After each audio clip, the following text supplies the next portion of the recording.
କହିଥିଲି ଯେ ଆମର ରୋଗ ରୋଗ ଚିକିତ୍ସା ଏବଂ ରୋଗୀ ସେବା ଏ ବିଷୟରେ ଆମେ କିଛି ଆଲୋଚନା କରିବା। ତେଣୁ ସେସବୁ ଆଲୋଚନା କରିବା ପୂର୍ବରୁ ମୁଁ ପ୍ରଥମ କହିବାକୁ ଚାହିଁବି ରୋଗ କ'ଣ, ଆମେ କାହାକୁ ରୋଗ ବୋଲି କହୁ ନା। ରୋଗ ମାନସିକ ରୋଗ ହେଇପାରେ, ଶାରୀରିକ ରୋଗ ହେଇପାରେ। ମାନସିକ ରୋଗ ତାର ତ ସୀମା ନାହିଁ। ଆପଣ କିଛି ଦେହରେ ରୋଗ ନାହିଁ, ଆପଣ ଭାବିଲେ ମୋ ରୋଗ ହେଇଯାଇଛି, ବାସ୍ ମାନସିକ ରୋଗ ହେଇଗଲା। କିନ୍ତୁ ଆମର ମୁଖ୍ୟ ଇଏ ହେଲା ଆମର ଶାରୀରିକ ରୋଗ।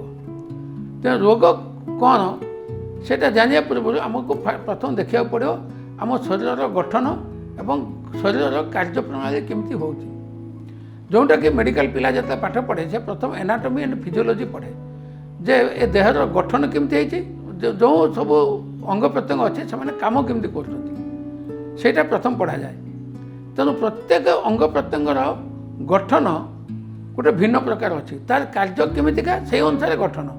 ଧରାଯାଉ ଆପଣ ଗୋଟେ ଛାତ ଉପରକୁ ଗୋଟେ ଯିବେ ଯାହାର ହାଇଟ୍ ହେଉଛି 30, ଧରାଯାଉ ସେ 10 ଫୁଟ, ଆପଣ ସେଠି ଗୋଟେ 3 ଫୁଟିଆ ସିଡ଼ି ପକାଇଦେଲେ ହେବନି, କାହିଁକିନା ଆପଣ 10 ଫୁଟ ଉଠିବାକୁ ଚାହୁଁଛନ୍ତି, 3 ଫୁଟ ସିଡ଼ିରେ ହେବନି। ତେଣୁ ଯେମିତିକା କାମ ସେଇଭଳିଆ ଗଠନ।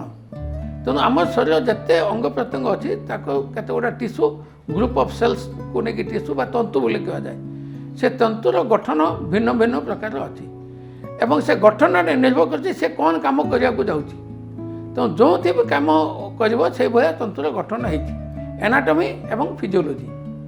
ନା ଏ ଅନେକ ସମୟରେ ତନ୍ତୁର ଗଠନ ଠିକ୍ ଥାଇପାରେ, କିନ୍ତୁ କାମ କରିବା ପାଇଁ ସେ ଆଉ କିଛି ଜିନିଷ ଆବଶ୍ୟକ କରେ।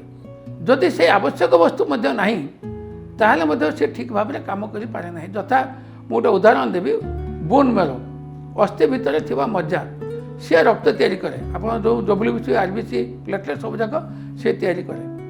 ତାର ତିଆରି କରିବା ପାଇଁ ମଜ୍ଜା ତ ଠିକ୍ ଅଛି, ଷ୍ଟ୍ରକ୍ଚରଟା ଠିକ୍ ଅଛି, ଏନାଟୋମି ଠିକ୍ ଅଛି, କିନ୍ତୁ କେତେ ଗୁଡ଼ିଏ ଜିନିଷ ଧରଟା vitamin B12, iron, folic acid ଏଗୁଡ଼ା ସବୁ ଦରକାର।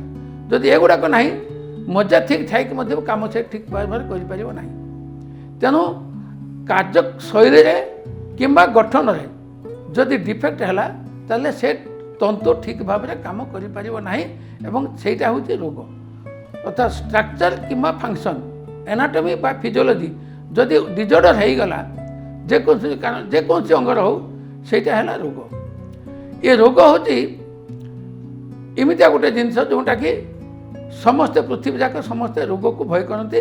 ଯେଉଁଥିପାଇଁ କୁହାଯାଇଛି ଯେ ଭବେ ରୋଗ ଭୟମ୍, ସଂସାରରେ ରୋଗକୁ ହିଁ ଭୟ। କାହିଁକି ନା ଏତେ କେଉଁ ମୁହୂର୍ତ୍ତରେ କାହାକୁ କେଉଁ ପ୍ରକାର ରୋଗ କେଉଁ ପରିସ୍ଥିତି ସୃଷ୍ଟି କରିବ କେହି କହିପାରିବେ ନାହିଁ। ଅଳ୍ପ କେତେ ମିନିଟ୍ ଭିତରେ ଜଣକୁ ପଙ୍ଗୁ କରିଦେଇପାରେ, ମାରି ଦେଇପାରେ, ଅଥର୍ବ କରିଦେଇପାରେ। ତେଣୁ ରୋଗ ହେଉଛି ସେଇଥିପାଇଁ ଭୟପ୍ରଦ। ଜୀବନ ନେଇଯାଇପାରେ, ଆପଣଙ୍କୁ ରୋଜଗାର ବିହୀନ କରିଦେଇପାରେ, କିଛି ଆପଣ କରିପାରିବେନି, ଖାଲି ବଞ୍ଚି ରହିଥିବେ ଏବଂ ଆପଣଙ୍କୁ ଯନ୍ତ୍ରଣା ମଧ୍ୟ ଦେବ, ଖର୍ଚ୍ଚାନ୍ତ କରିଦେବ, ତଳେ ତଳନ୍ତ ଆପଣଙ୍କୁ କରିକି ଛାଡ଼ିଦେବ। ସେଇଥିପାଇଁ ରୋଗ ହେଉଛି ଭୟଙ୍କର ଏବଂ ଆମେ ସବୁବେଳେ ଚେଷ୍ଟା କରିବା କେମିତି ନିରୋଗ ରହିବା। ମୁଁ ମଧ୍ୟ କେମିତି ନିରୋଗ ରହିହେବ ତା ବିଷୟରେ ସଭା ଶେଷରେ ମଧ୍ୟ ସେ ବିଷୟରେ କହିବି ଯେ ରୋଗ ହେଲେ ସିନା ଏତେ କଥା ଚିକିତ୍ସା ବାହାରିବ, ସେବା ବାହାରିବ, ଡାଇଗ୍ନୋସିସ୍ ବାହାରିବ, ଏତେ କଥା ବାହାରିବ, ରୋଗ ନ ହେବ କେମିତି, ତାର ବ୍ୟବସ୍ଥା ମଧ୍ୟ ମୁଁ ଲାଷ୍ଟ ଆଡ଼କୁ ସେ କଥା ମଧ୍ୟ ଆଲୋଚନା କରିବି। ତେଣୁ ରୋଗ ହେଲା ତନ୍ତୁର ଗଠନରେ ଡିଫେକ୍ଟ କିମ୍ବା ତନ୍ତୁର କାର୍ଯ୍ୟଶୈଳୀରେ ଡିଫେକ୍ଟ, ସେଇଟା ହେଉଛି ରୋଗ।